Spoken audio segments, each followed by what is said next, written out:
Hey, welcome back to the podcast, or if you're watching on YouTube, welcome back to my YouTube channel. I'm so excited that you're here.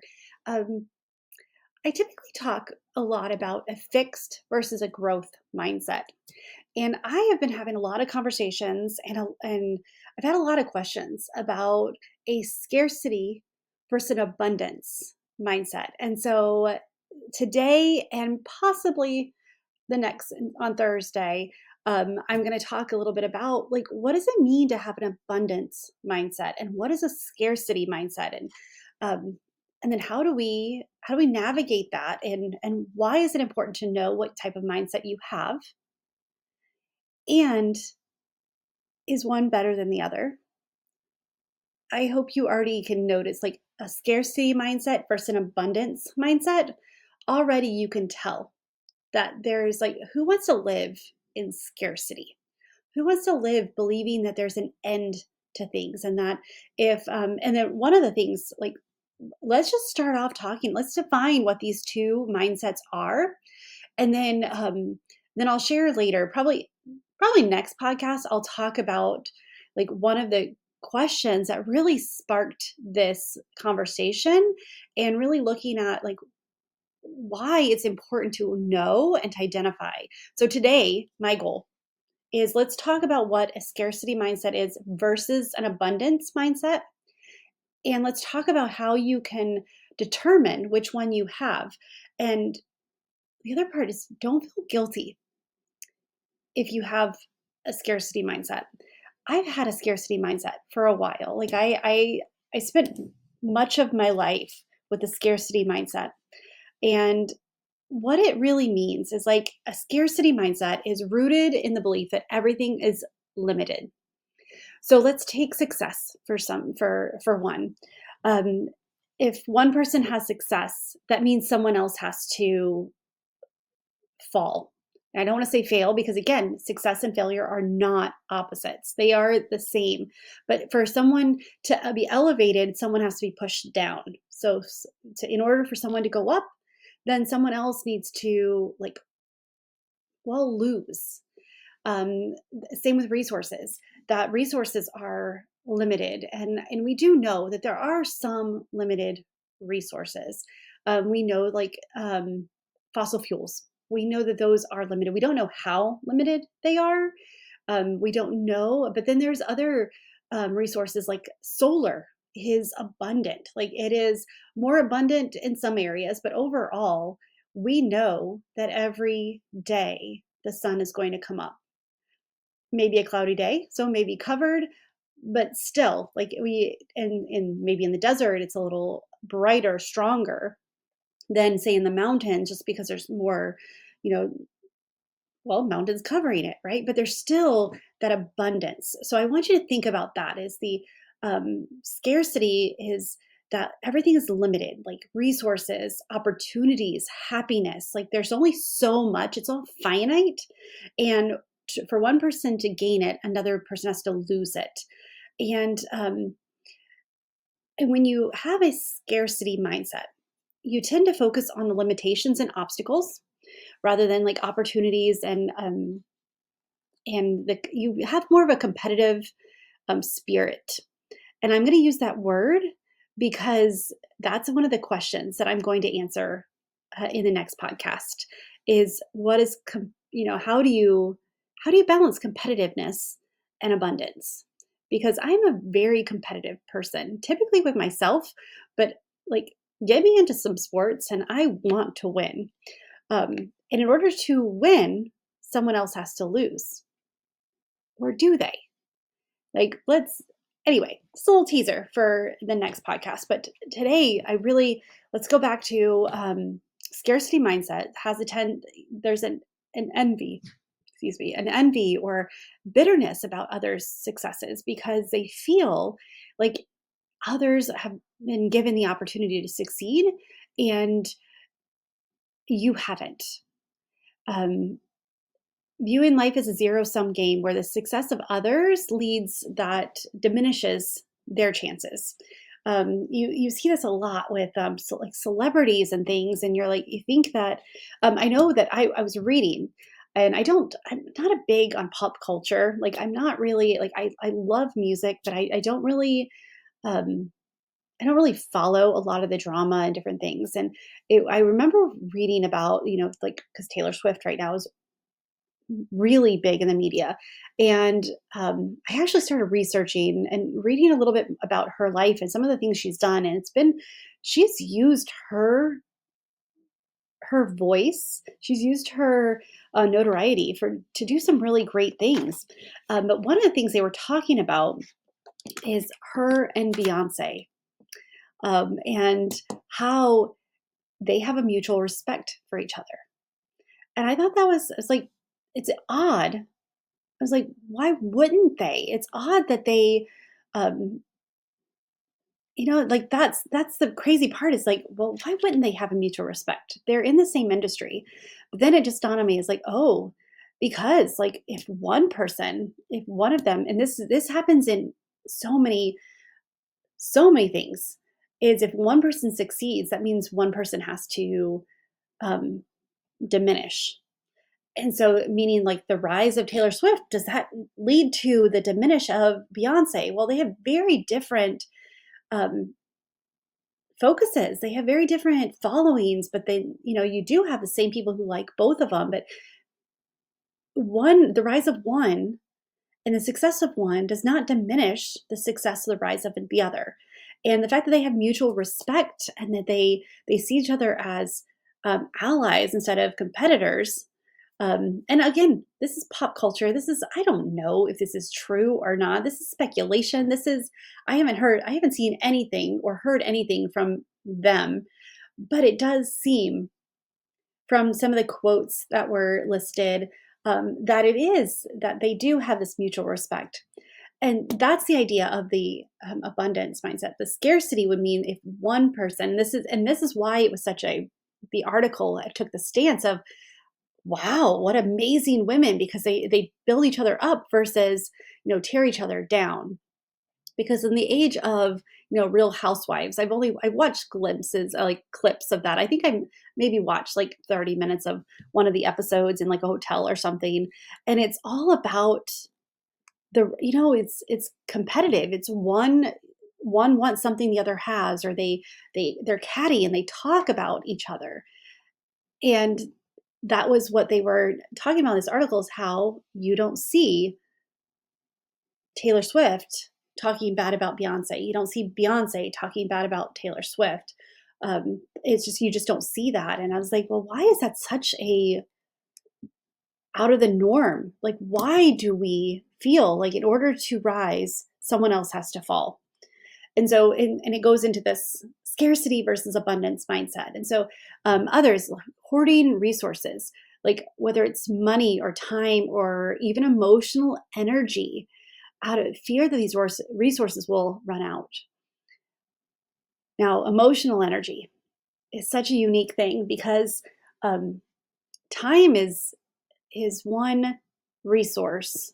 Time is our most precious resource, in my opinion.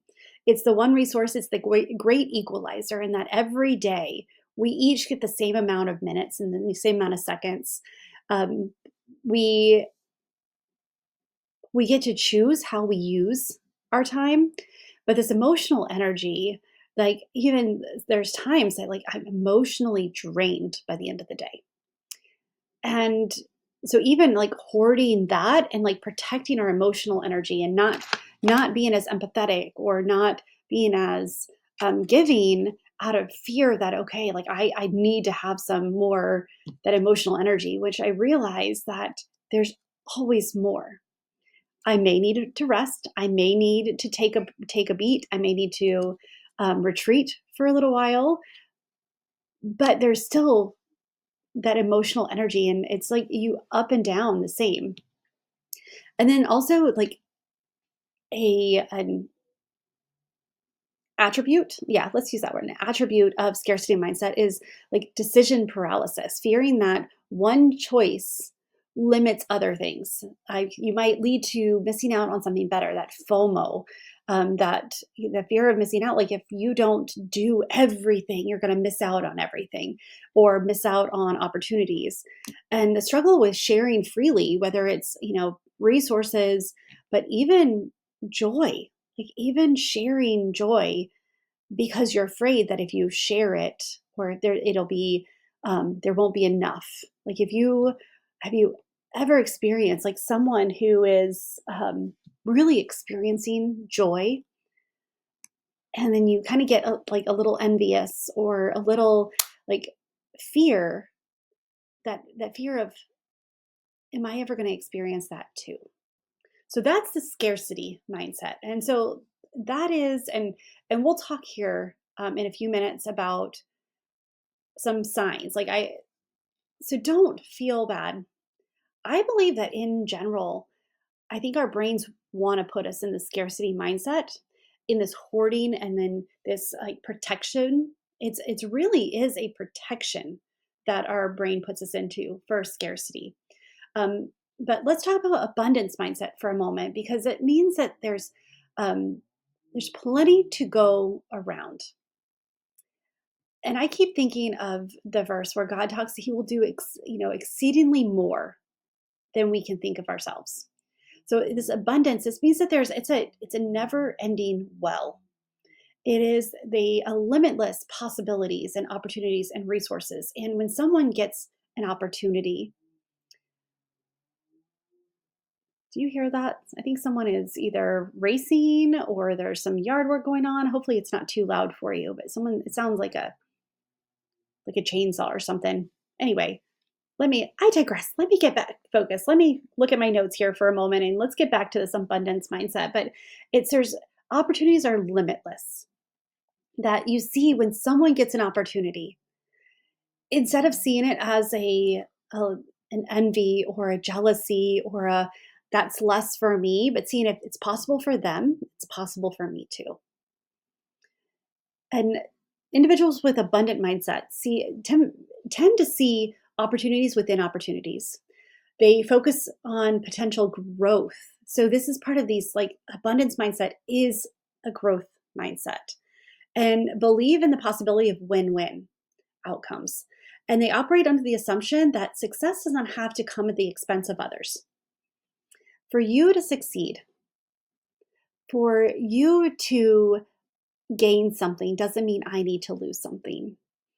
And this comes, with money and resources and time and energy, and instead of, and it's the abundance is, the rising tide rises all ships. When I win, then I can make space for others around me to win too. I can bring them up with me. I don't have to fear that this win it's my one shot. Or when I look at one of my friends who are really experiencing some wins in their lives, I don't have to fear that means there's less for me. It's operating under the assumption that it's not there's not a limited amount of success in the world. It allows for creativity and growth and scrappiness, because like my success, and it's one of the things that I've been reading about how um, God wants us to talk about what He's doing in our lives. And that's something that and even this shows my scarcity mindset is, God has done some amazing things in my life the last couple of years. And I haven't openly shared some of the things, or I will downplay, or I will talk about, like, I'll just scratch the surface, because I really do believe it is from God. Like, I have no doubt.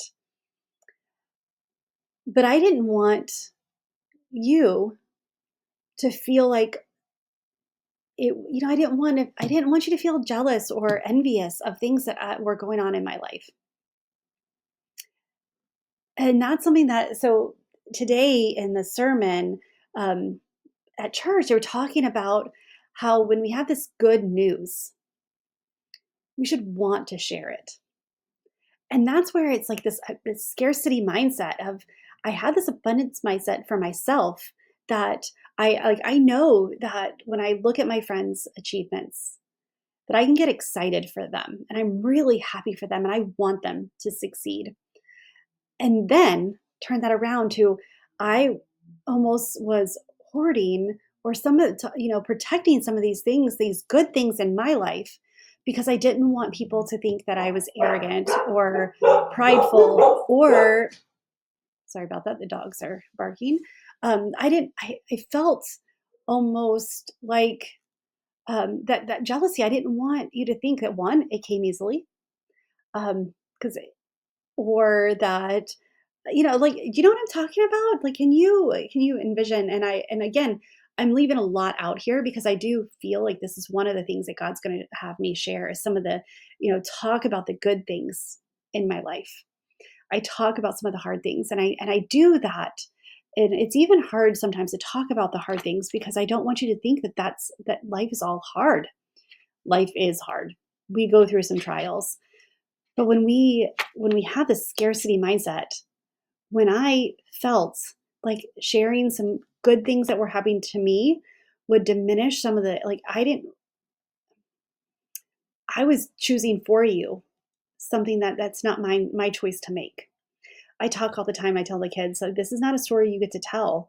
And I was making a choice for you that I was downplaying some of the abundance that's happened in my life. And again, that meant that when I did that, it's like that abundance came from me or was in out of my effort. And it's not. It's out of obedience. It's out of God's abundance, love, and grace. And I'm just yeah, I'm just being honest here. It's one of those I've wrestled with a little bit because I don't want to seem like, oh, look at me. And the same way God has been on my heart to show the kids some of the fun things that it is to be an adult. One is I'm going on a vacation without them. I am, and grandparents are going to come um, to visit, and at this point, I'm still working out which grandparents are coming. Um, but I'm going on a vacation without them because like we sometimes it's good to get away from the kids. I have poured into them so much and I love them dearly and they know I haven't decided where I'm going. Like it could just be, an hour and a half, 2-hour drive to go hiking or something. Who knows? But I needed to show them what it was like that I work hard and it's okay for them, to do things without them. They're teenagers and they're starting to do things more and more without me, which is great. Um, but I needed to model for them that they're not the center of my world and not everything they get. And so just like God has shown me that it is okay to not have them experience everything and to leave some of that for when they become an adult, they get to do that as well. It's this abundance of I also get to share some of the amazing things I can share the trials that I went through, but I also just like with Job and had this life after all of his struggles, all of this trial that I mean honestly, it was God who put him through. Um, his life was the latter was better than the former, and an abundance mindset is part of that. Is you feel grateful and appreciative for what you have. And I do. I'm so grateful. And I know that it's this contentment and this happiness, this joy that I feel day to day when there are some struggles with the kids and with them teenagers and them trying to figure out the world. And if I make choices for other people, that's out of scarcity. So, and the abundance of sharing knowledge and sharing recognition and realizing it's not all up to me but I can show you, I can share with you what I did to get it and not fear because I know and again, you can do the same exact things as me and get different results because we're different people, we have different strengths, we have different goals, we have different motivations, but I can share freely the struggles and the good things because we need to see all of that. It is over the last couple of years, I've really taken to like I really work on celebrating other people's wins. I talked about how I get to celebrate my clients' wins and how would they share that. Like I enjoy those just as much as my own wins. Because I know what their struggle is to get it. I know the effort they put in to see and to recognize. And so when they freely do that, I can get so excited with them. And this abundance mindset means we get to share. And we're not individuals. We don't have to do this alone. This is about if you win, then I get to win too. I get to share that. I get to see it. I get to be motivated by it. And it's the embracing the challenges and the failures and the opportunities to learn to grow, um, instead of seeing them all as setbacks. When I'm struggling and I see my friend succeeding, I get to use that to motivate myself, to see the growth, to ask her, hey, what's your secret? I don't have to feel like, well, no wonder why, because she's, something magnificent has happened to her and she's taken all of the resources. No, it's that abundance of there's more to come. If I succeed, you can do it too, because there's nothing special about me. I'm persistent and I am pushy and I am stubborn and I just don't give up. And you can have all of those too. The same as with when you succeed, I can use that as okay, like if they can do it, so can I. If they can step into their purpose, they can live their purpose, then I get to do that too. And so some of the signs, let's look at and I'm going to close with this. And then I'll talk the next podcast about ways to cultivate an abundance mindset. But some of the signs are the fear of failure. If you see failure as a setback rather than a learning opportunity, or if you see it's leading to like you avoid failure at all costs, that is a scarcity mindset. I spent many years of my life trying not to fail. And even with my son, I see that that's what his goal is, to not fail. And I'm just like, that is he's so far away from failing that he's putting himself there. He's pushing himself back because instead of the fear of succeeding, like that. And I honestly, sometimes I do think it's actually the fear of success that's stopping him versus the fear of failure. Like he's almost putting himself into that, not preconceived notion, that self-fulfilling prophecy.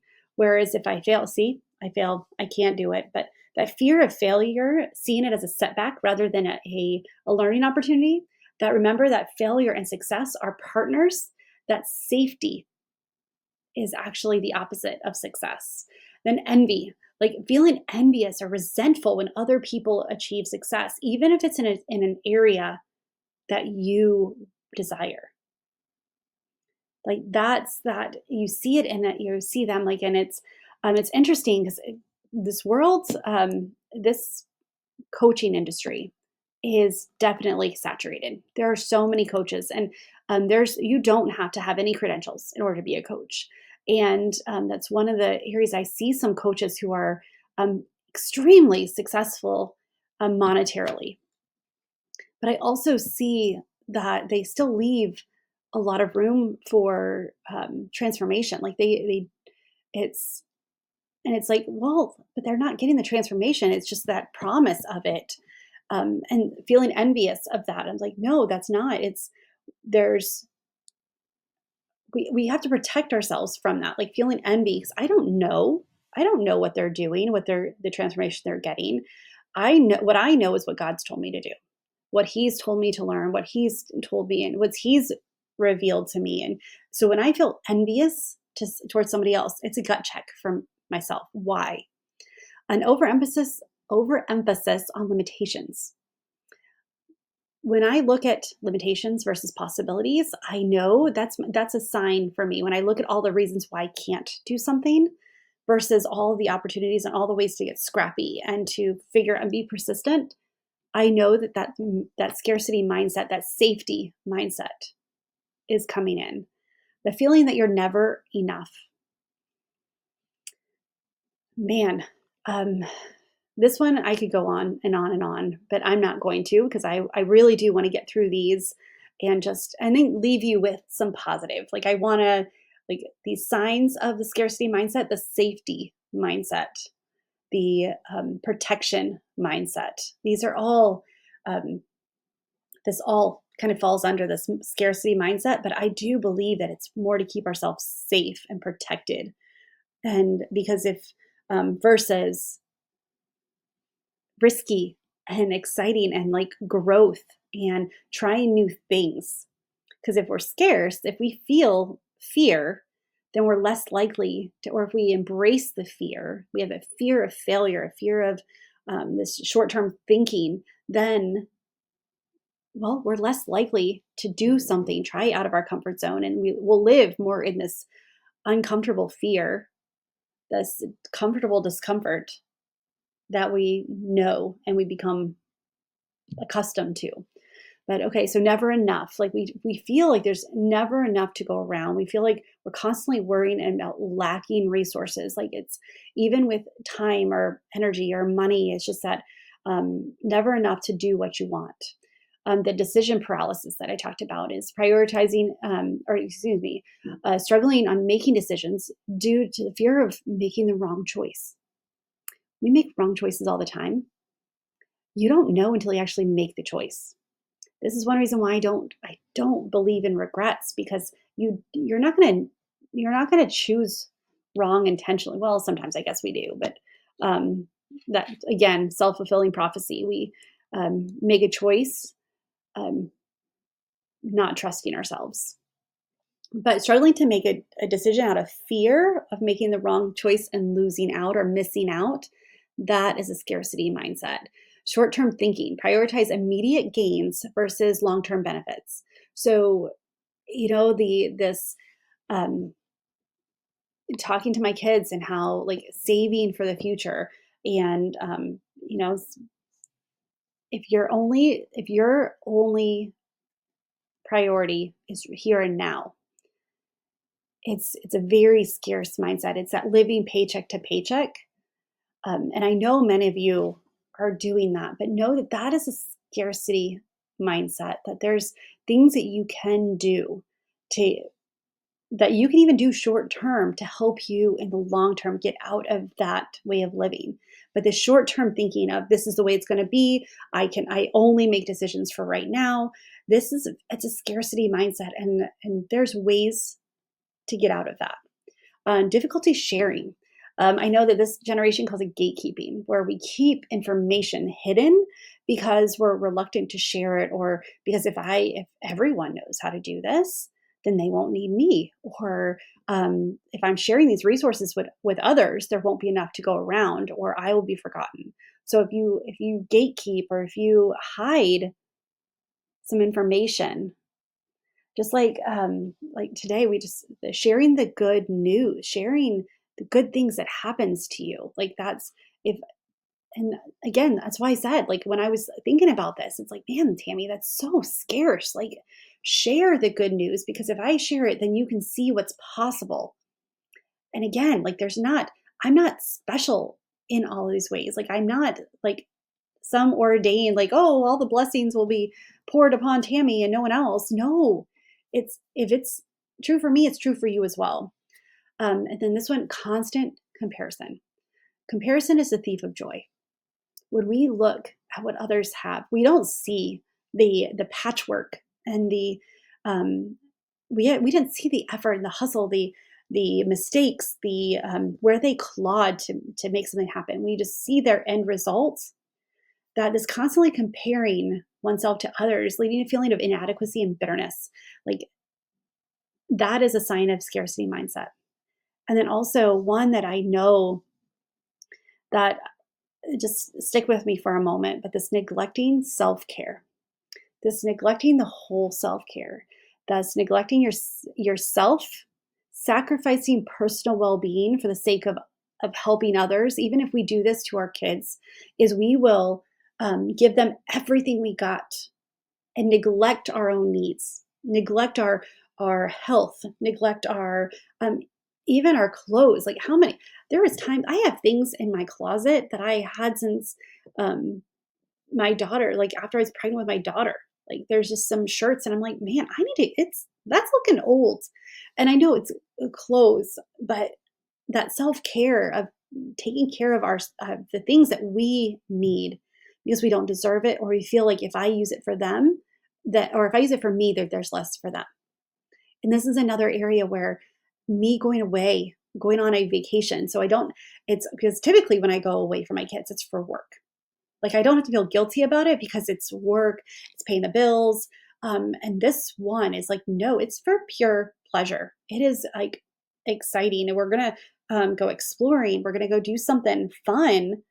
Um, and yeah, like I didn't invite the kids with me. Again, I don't know where we're going. I don't know. It's just a couple of days. So we're not going far, but still it's that because that's self-care. I've sacrificed for them and I would do it again in a heartbeat. But there's things that I sacrificed that were actually not good, like sacrificing all of my time to where I made sure, like I didn't even have any hobbies for years because I made sure that they had all of the hobbies. And now I look at what some of the actions and things that they say, and I realize that um, by giving them everything, there's that entitlement that comes in, and that's what I like. I'm seeing glimpses, and I'm like, no, no, not on my watch. And let's um, because it is like we want to be taken care of, and kids are selfish. Like that's part of being a parent is to teach them how to give. And there are some kids, you're right, that they really have that heart of giving, but overall as humans we're kind of selfish. But neglecting self-care, sacrificing personal well-being for the sake of saving others or because you don't feel like you deserve it, that is a scarcity mindset because if you that just says that if I use this, then others can't. That's why if I'm not going to take what I don't deserve this because someone else deserves it. That is not a sign of abundance. So let's just talk about like two ways right now that we can cultivate abundance mindset. This podcast went a little bit longer than I expected, but it's such an important thing. And I wanted to really give you a lot of examples of scarcity because this is something that even in my own life, there's still elements and I'm like, nope, Tammy, not today. Like, how can I turn this into an abundant mindset? And gratitude. It's not cliche, folks. We do not practice gratitude enough. It shifts our focus from what we lack to what we have, fostering a sense of abundance.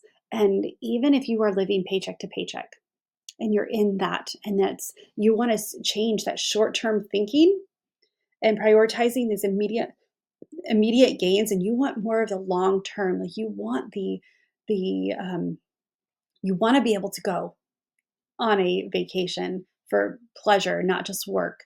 Is that practice the gratitude at the end of the day. What are you grateful for? Because gratefulness, this gratitude shifts your thinking into like instead of from what you lack to what you have. So even if you are living paycheck to paycheck, what do you have? Do you have a job that allows you paychecks? Do you have a roof over your head that provides safety? Do you have goals? What skills do you hold? So there's so many things that we can be grateful for. Is there someone in your life who pours into you?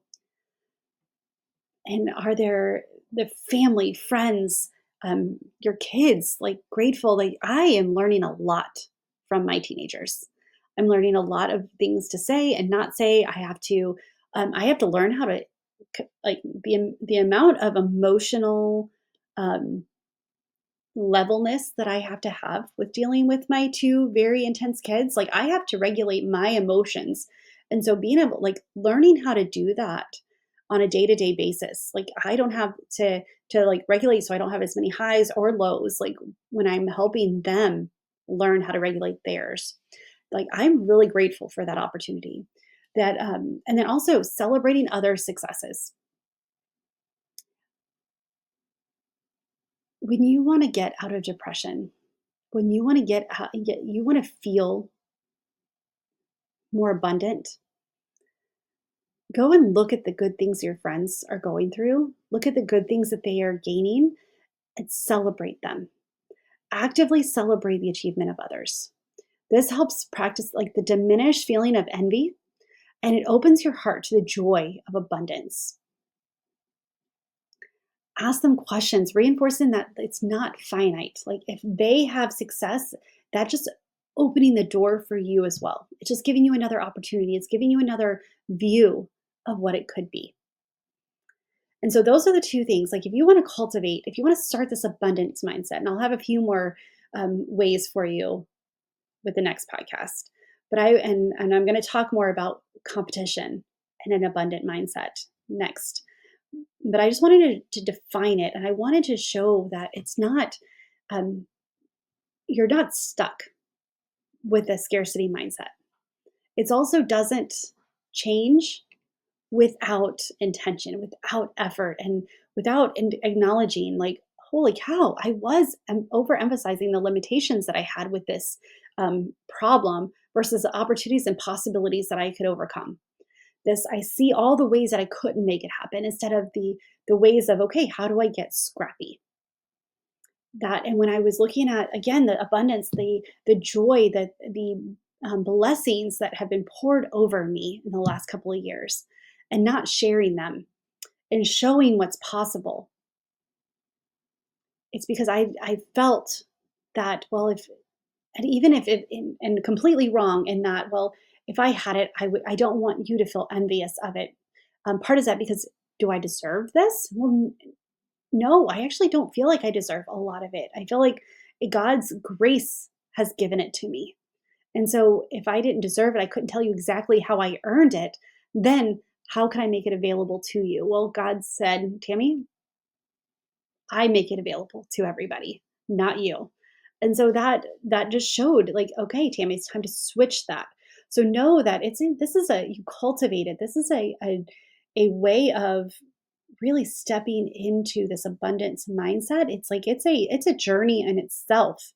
And as I look at these, and I listed 10 things, 10 signs of a scarcity mindset, like as I acknowledge and I identify those, then I can ask myself, okay, how can I be grateful and how can I celebrate other people? And those help me get out of all of those scarcity mindset like signs. And that's what I have for you today. Like if I keep going, I'm going to go into next week's, and this is already a really long podcast. But I think it's important because as we go into this world, because our world preaches that there's limited and the success is, you have the have and have nots. God says He is willing to give you more abundantly than you can ever imagine. We just get to accept it. We get to live into it. We get to believe it. And that's part of that abundance is abundant mindset is believing that there's more for us, that someone else's success does not mean that there's not enough for us. So I would love to talk to you about how to cultivate this abundance mindset. And I would love for you to, like, get on my calendar. Let's talk about what living your purpose is, because this is one area. Is if someone's living their purpose, and it's similar to yours, it doesn't mean that your purpose is less valuable or less needed. It means that there's room at the table. It means that if they've proven the concept, and we need you to step into your light and your purpose and calling, and we need you to experience joy, so that way we can have that ripple effect. So friend, like, get on my calendar. Let's talk about what's possible if you have when you cultivate, not if, when you cultivate this abundance mindset that is right there for you. And again, like going through and just asking yourself, okay, what part of my life am I living in scarcity and what am I living in abundance? And how can I put more in that abundance side? So contact me, look in the show notes, get on my calendar, and let's talk. And I cannot wait to just share and see the opportunities that are waiting for you, the opportunities that God's holding right in front of you that you just haven't been able to see yet. All right, with that, friend, choose joy until joy chooses you. And I can't wait to talk to you about it. Bye.